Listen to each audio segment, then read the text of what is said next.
Little House on the Prairie by Laura Ingalls Wilder. Mr. Edwards Meets Santa Claus. The days were short and cold. The wind whistled sharply, but there was no snow. Cold rains were falling. Day after day the rain fell, pattering on the roof and pouring from the eaves. Mary and Laura stayed close by the fire, sewing their 9-patch quilt blocks, or cutting paper dolls from scraps of wrapping paper, and hearing the wet sound of the rain. Every night was so cold that they expected to see snow the next morning, but in the morning they saw only sad, wet grass. They pressed their noses against the squares of glass in the windows that Pa had made, and they were glad to see out. They wished they could see snow. Laura was anxious because Christmas was near, and Santa Claus and his reindeer could not travel without snow. Mary was afraid that even if it snowed, Santa Claus would not find them, so far away in Indian territory. When they asked Ma about this, she said she didn't know. "What day is it?" they asked her anxiously. "How many more days till Christmas?" And they counted off the days on their fingers, till there was only one more day left. Rain was still falling that morning. There was not one crack in the gray sky. They felt almost sure that there would be no Christmas. Still they kept hoping. Just before noon the light changed. The clouds broke and drifted apart, shining white in a clear blue sky. The sun shone, birds sang, and thousands of drops of water sparkled on the grasses. But when Ma opened the door to let in the fresh, cold air, they heard the creek roaring. They had not thought about the creek. Now they knew they would have no Christmas, because Santa Claus could not cross that roaring creek. Pa came in, bringing a big fat turkey. If it weighed less than 20 pounds, he said, he'd eat it, feathers and all. He asked Laura, "How's that for a Christmas dinner? Think you can manage one of those drumsticks?" She said yes, she could, but she was sober. Then Mary asked him if the creek was going down, and he said it was still rising. Ma said it was too bad. She hated to think of Mr. Edwards eating his bachelor cooking all alone on Christmas Day. Mr. Edwards had been asked to eat Christmas dinner with them, but Pa shook his head and said a man would risk his neck trying to cross that creek now. "No," he said, "that current's too strong. We'll just have to make up our minds that Edwards won't be here tomorrow." Of course, that meant that Santa Claus could not come either. Laura and Mary tried not to mind too much. They watched Ma dress the wild turkey, and it was a very fat turkey. They were lucky little girls to have a good house to live in, and a warm fire to sit by, and such a turkey for their Christmas dinner. Ma said so, and it was true. Ma said it was too bad that Santa Claus couldn't come this year, but they were such good girls that he hadn't forgotten them. He would surely come next year. Still, they were not happy. After supper that night, they washed their hands and faces, buttoned their red flannel nightgowns, tied up their nightcap strings, and soberly said their prayers. They lay down in bed and pulled the covers up. It did not seem at all like Christmas time. Pa and Ma sat silent by the fire. After a little while, Ma asked why Pa didn't play the fiddle, and he said, "I don't seem to have the heart to, Caroline." After a little while, Ma suddenly stood up.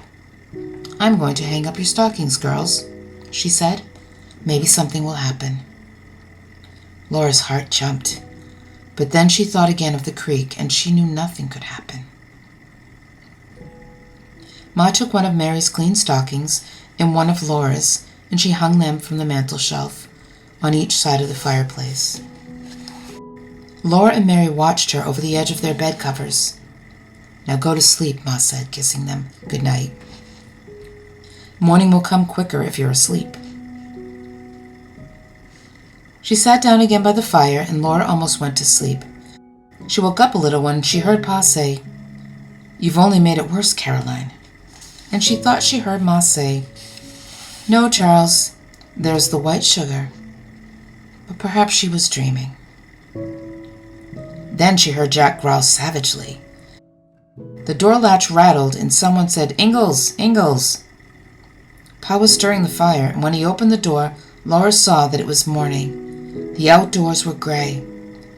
"Great fish hooks, Edward! Come in, man! What's happened?" Pa exclaimed.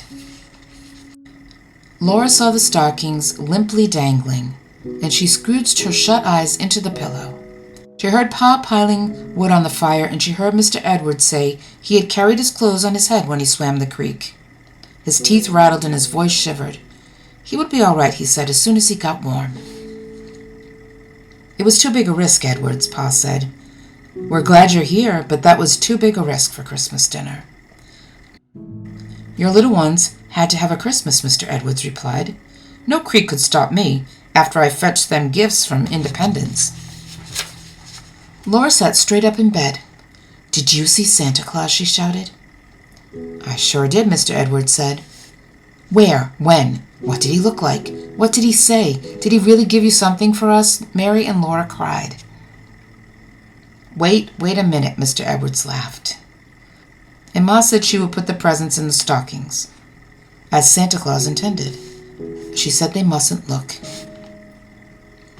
Mr. Edwards came and sat on the floor by their bed, and he answered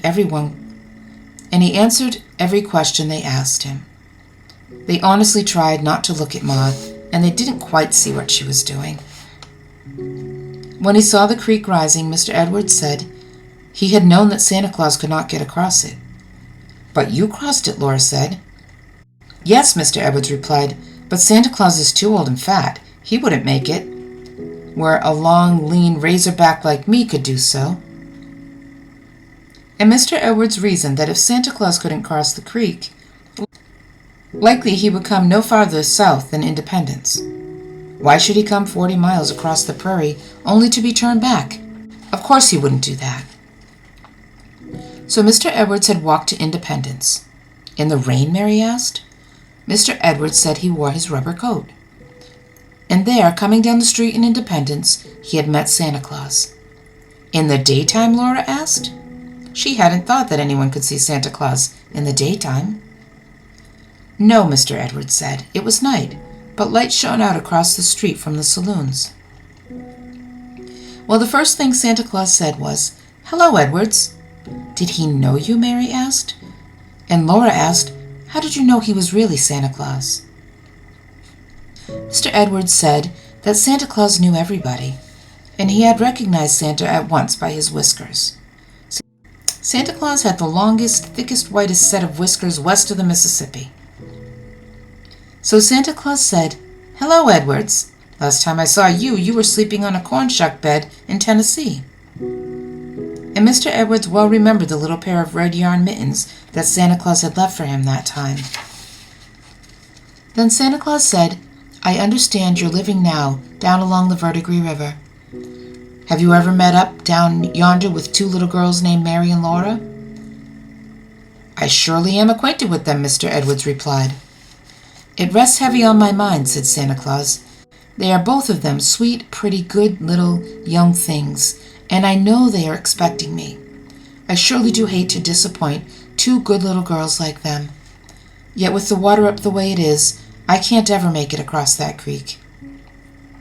I can figure no way whatsoever to get to their cabin this year, Edwards," Santa Claus said.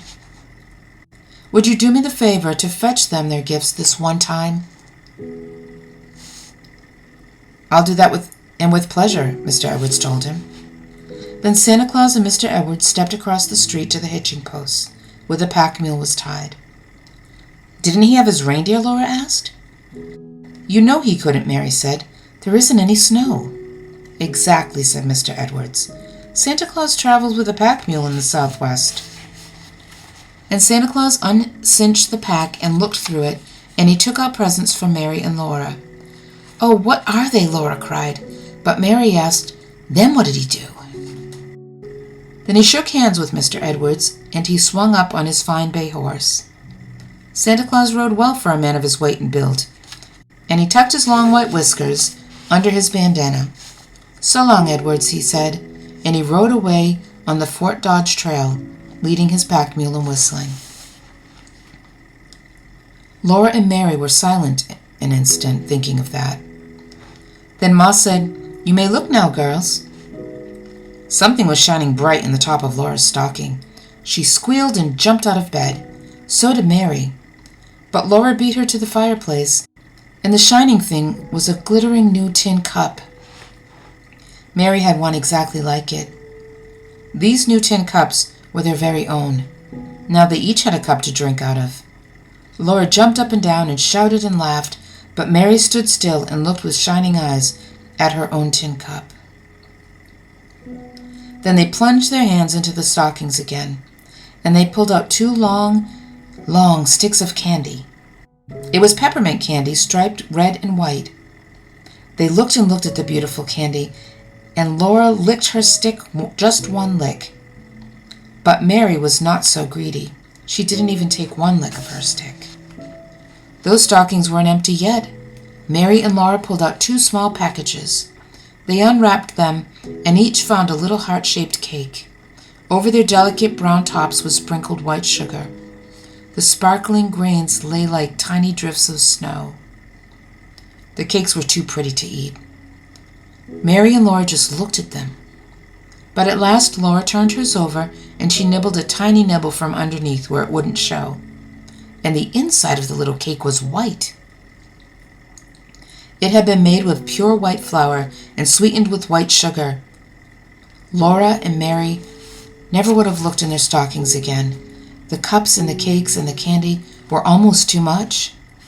They were too happy to speak. But Ma asked if they were sure the stockings were empty. Then they put their hands down inside them just to be sure, and in the very toe of each stocking was a shining, bright new penny. They had never even thought of such a thing as having a penny. Think of having a whole penny for your very own. Think of having a cup and a cake and a stick of candy and a penny. There never had been such a Christmas.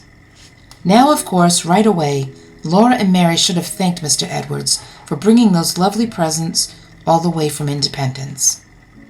But they had forgotten all about Mr. Edwards. They had even forgotten Santa Claus. In a minute they would have remembered, but before they did, Ma said gently, "Aren't you going to thank Mr. Edwards?" "Oh, thank you, Mr. Edwards, thank you," they said, and they meant it with all their hearts.